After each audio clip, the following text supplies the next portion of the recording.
ჩვენ დროში ფოტოგრაფია ყოველდღიურობის შემადგენელ ნაწილად გადაიქცა. სამოყვარულო დონეზე ფოტოს გადაღებას არც წინასწარი მომზადება და არც რაიმე განსაკუთრებული უნარი სჭირდება.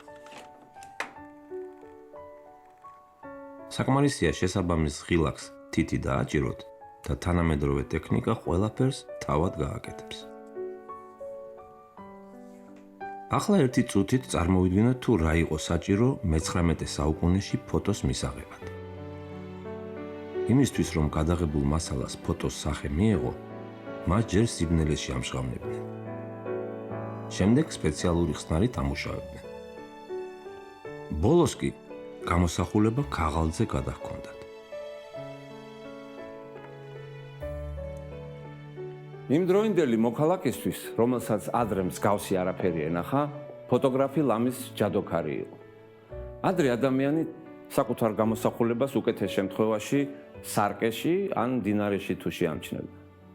აქ უეცრად თავისი სახე ფოტოზე დაბეჭდილი აღმოაჩინა.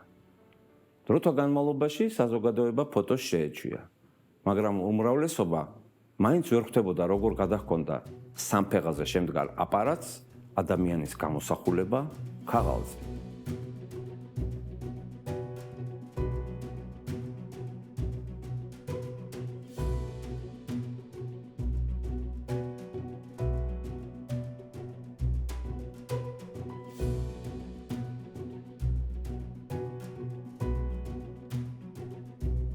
ყველაფერი კი 1826 წელს საფრანგეთში, უფრო ზუსტად ბურგუნდიაში მდებარე პატარა ქალაქ ლეგრასში დაიწყო.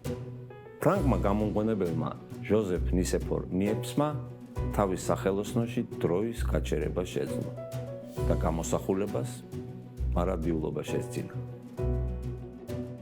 ბუნდოვანი ანაბეჭდი, რომელზეც მხოლოდ ვარაუდით თუ მიხვდებით რა არის გამოსახული.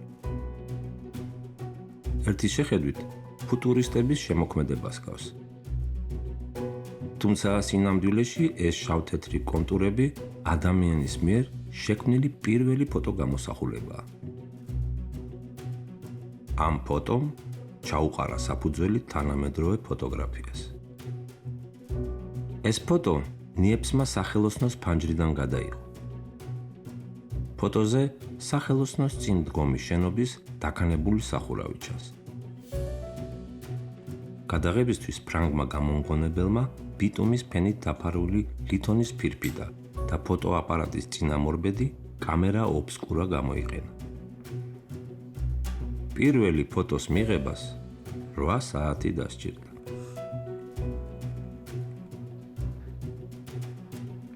ფოტოგრაფიაში შემდეგი ნაბიჯი დაგეროტიპი იყო.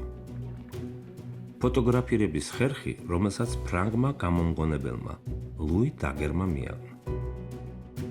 ამ ტექნოლოგიით მიღებული ფოტოები სარკის ანარელს გავდა.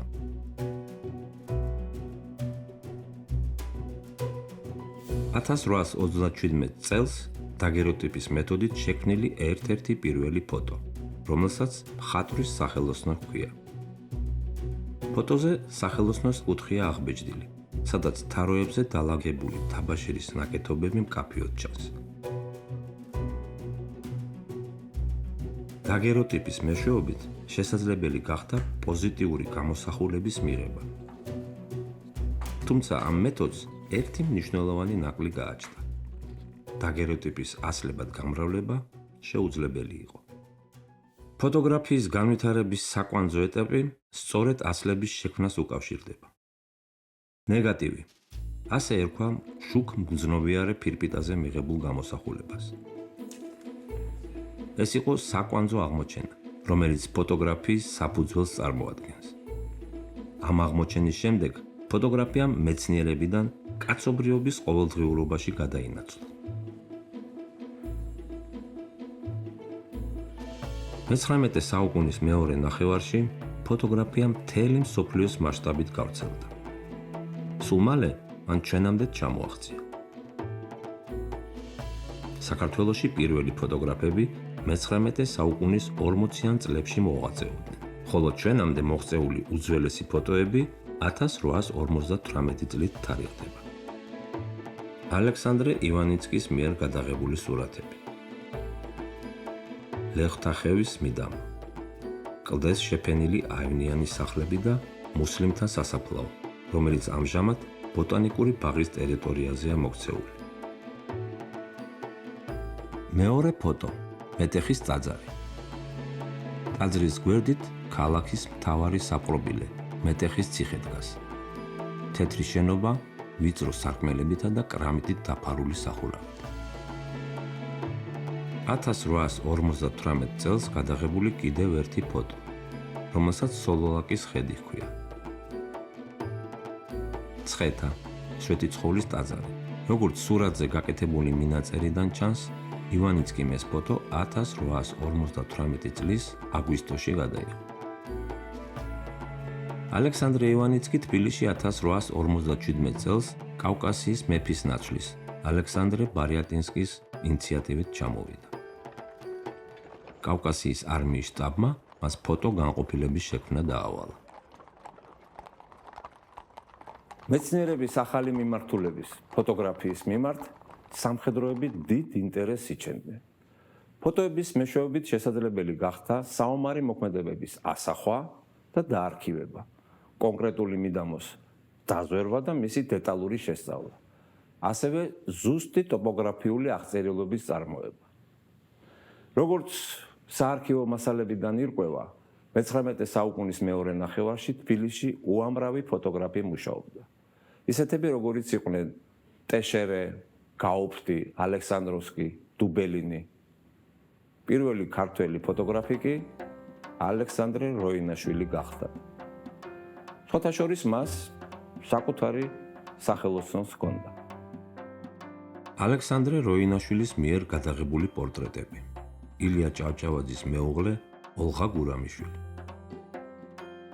თავად ერისთავების ოჯახი. სასამართლო პალატის თავმჯდომარე ნიკოლოზ ჭავჭავაძე შვილიშვილთან ერთად. უცნობი ქალი. ჯგუფური პორტრეტი, რომელიც როინაშვილის სტუდიაშია გადაღებული. კვლავ როინაშვილის სტუდია, მომღერალი მიხაკო გოგნიაშვილი და მისი სიძე გიორგი ანდრონიკაშვილი. ეს კი იმ ხანის კიდევ ერთი ცნობილი ფოტოგრაფის დიმიტრი ერმაკოვის მიერ გადაღებული პორტრეტებია. გალაქტიონ ტაბიძის მუზის მერი შერვაშიძის ბავშვობის ფოტო. სწორედ მას მიუძღვნა პოეტმა ლექსი მერი. თბილისელი სომხები. მათი ჩაცმულობის მიხედვით თუ იმსჯელებთ, სავარაუდოდ ვაჭრები უნდა იყვნენ. ქართველები. სამი ქართველი ქალი ეროვნულ სამოსში. როინაშვილის და ერმაკოვის შემოქმედება ჩვენი ეროვნული მეხსიერების განუყოფელი ნაწილია. ეს არის ერთგვარი სარკმელი წარსულში, საიდანაც ჩანს თუ როგორ იცვლებოდა თბილისი და როგორ ცხოვრობდნენ მაშინ მოქალაქეები. ჩვენ თვალწინ მე-19 საუკუნის საქართველოს ცოცხლდება. მათი ფოტოების დახმარებით ჩვენ შეგვიძლია დავათვალიეროთ ის შენობები, რომელიც რომ წაშალა. ვიმოგზაუროთ იმ ტრანსპორტით, რომელიც უკვე კარგა ხანია აღარ არსებობს. შეგვიძლია ქუჩაში შევხვდეთ ვერცხლისქამრიან ყარაჩოღელებს. თავზე თაბახ შემდგარ კინტოებს. შევიგრძნოთ მეიდანზე გაშლილი ხმაურიანი ბაზარი. დახზე გაფენილი ხილის არომატი. გოგირდის აბანოების ოხშივარი. მე-19 საუკუნის თბილისი თავისი იერითა და ცხოვრების წესით ორსახიან იანუს წააგავდა. ეს ფოტოებშიც ნათლად იგრძნობა. ქალაქის ძველი ნაწილი ვიწრო ქუჩებით, შუკებითა და ბანიანი სახლებით შუა საუკუნეების დროინდელი აზიური ქალაქი იყო.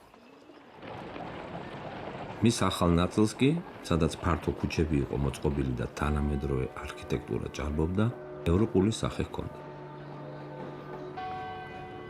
ამ ძველი და ახალი უბნების ცხოვრებლებიც განსხვავდებოდნენ ერთმანეთისაგან. წესჩვეულებებით, ჩაცმულობით, სიტყვა პასუხითა და ხელობა პროფესიით.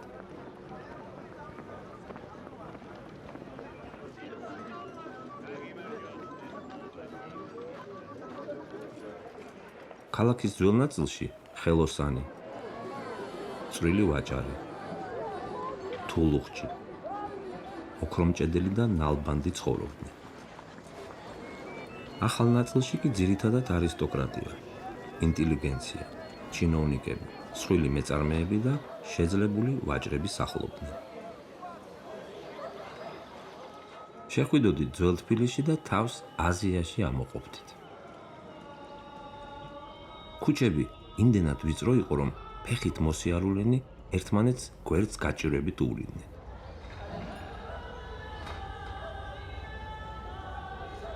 ვის აღარ შეხვდებოდით აქ? შავჩოხაში გამოწყობილ ყარაჩოხებს. ზურგზე რუმ მოკიდებულ კურტნის მუშას. ჩასოქებულ ვაჭარს, რომელიც დუქნის წინ გამრელებს ზანტად ათვალიერებდა. თვალებზე ფაფახ ჩამოფარებულ ეჭვიანად მომძირალ დაღესტნელს. ინით ფრჩხილებს შეღებილ სპარსს, რომელსაც ფეხზე ჭრელი წინდები ეცვა. ეტლის კოფოზე წამომჯდარ დუხობურ მეეტრეს. წინ შემოხვდებოდათ სპარსული ხალიჩებითა და აბრეშუმის ქსოვილებით დატვირთული აქლემების ქარავანი, რომელიც ვიწრო ქუჩაზე გზას ზანზალაკების ჟღარობით იკვლევდა. აქ ნახავდით ყოჩების ჭიდილს, მამლების ძიძგილაობას, ყეენობას. ამქრის სადღესასწაულო სვლას, ლოყებდაბერელ მედუდუკეებს და არხანზე მოკეიფე კინტოებს.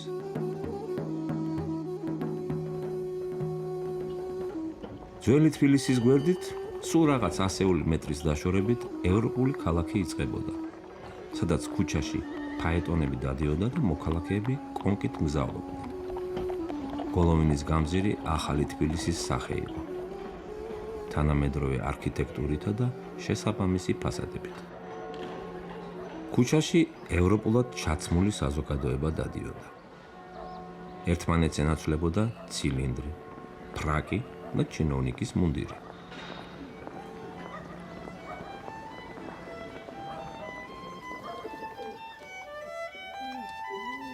ალექსანდრეს ბაღიდან ორკესტრის ხმა ისმოდა. არტისტული საზოგადოების თეატრთან აფიშა მორიგი პრემიერის შესახებ იუწყებოდა. ევროპული რესტორნები, დიდრული სასტუმროები,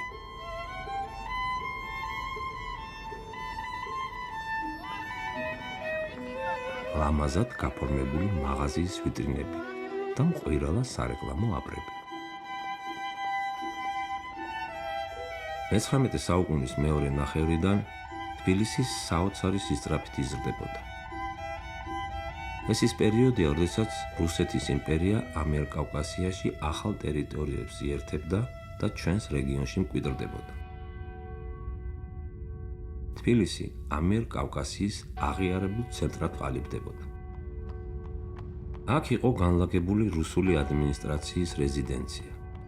აქედან იმართებოდა მთელი კავკასია. აქ იკვეთებოდა სავაჭრო გზები. ამ ქალაქზე გადიოდა ძირითადი სატრანსპორტო მარშრუტები და სატრანზიტო ტვირთბრუნვა. თბილისის ისტორიულ ცენტრზე გამავალი სავაჭრო გზა, რომელიც ჯერ კიდევ შუა საუკუნეებიდან მოქმედებდა, უსაშველოდ გადაიტვირთდა. ქალაქის ძველი უბნები, ისეთი როგორიც იყო მეიდანი, კალა, ციხისუბანი და სეიდაბადი, თავისი ვიწრო ქუჩებითა და ფარღალალა შენობებით შეცვლილ დროებას ვეღარ უმკლავდებოდა.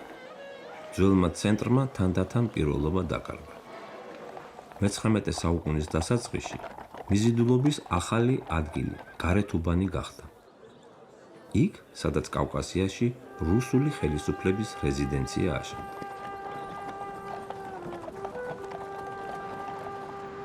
1801 წელს იმპერატორ ალექსანდრე I-ის მანიფესტით ქართლ-კახეთის სამეფო გაუქმდა და ის რუსეთის გუბერნიად გადაკეთდა. რუსეთის ახალი ადმინისტრაციული ერთეულის საქართველოს გუბერნიის პირველ მთავარ მმართველად ბარონი კარლ კნორინგი დაინიშნა. სწორედ მან გადაწყვიტა ქალაქის გარეთუბანში საკუთარი რეზიდენციის მოწყობა. იმ ადგილას, სადაც დღეს ახალგაზრდობის ეროვნული სასახლე დგას, რუსმა სამხედრო ინჟინრებმა ერთსართულიანი რეზიდენცია ააგეს. კნორინგის რეზიდენციამ ქალაქის განვითარებას ახალი მიმართულება მისცა და გარეთუბანი პრესტიჟული ადგილი გახდა. 19 საუკუნის 40-იან წლებში გარეთუბანში ახალი საცხოვრებელი უბანი, სოლოლაკი აღმოცენდა. უწინ აქ ხეხილის ბაღები იყო გაშენებული.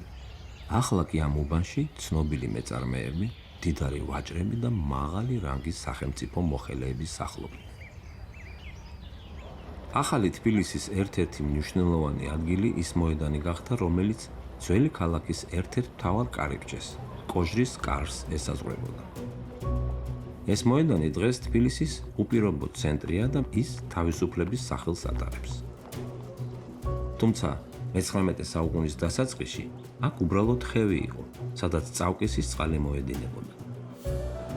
ეს იყო ცარიელი სივრცე, სადაც თბილისის მახლობლად მდებარე სოფლის გლეხებს გასაყიდად შეშა და თივა ჩამოჰქონდათ. ამიტომ ხალხმა აქაურობას შეშის მოედანი დაარქვა. საქართველოში რუსეთის შემოსვლისა და ქალაქის ცენტრის გარეთუბნისკენ გადანაცვლების შემდეგ ამ მოედანმაც სახე იცვალა. 1824 წელს აშენდა საქალაქო სახლი, სადაც ქალაქის თვითმმართველობა იყო განთავსებული. მოგვიანებით ეს შენობა კავკასიის კორპუსის შტაბმა დაიკავა. მოედანზევე დაფუძნდა პოლიციაც. დღეს ამ ადგილას თბილისის საკრებულოს ცნობილი შენობაა. სულ მალე შეშის მოედანმა სახელი შეიცვალა და მას პასკევიჩის სახელი მიანიჭეს. 1827 წლის რუსეთ-სპარსეთის ომის დროს პასკევიჩმა ერევნის ციხესიმაგრის დაკავება შეძლო. იმპერატორმა მას ეს წარმატება დაუფასა და ერევნის გრაფის ტიტული უბოძა. ოფიციალურად მოედანს პასკევიჩ-ერევანსკის სახელი ერქვა, მაგრამ ხალხი მას უბრალოდ ერევნის მოედანს ეძახდა. ამ მოედანზე აშენდა თბილისში პირველი საოპერო თეატრი. 1854 წელს რუსეთის იმპერატორმა ნიკოლოზ I-მა კავკასიის მეფის ნაცვლად თბილისში გრაფი მიხეილ ვორონცოვი დანიშნა. სწორედ ვორონცოვს უკავშირდება თეატრის დაარსება.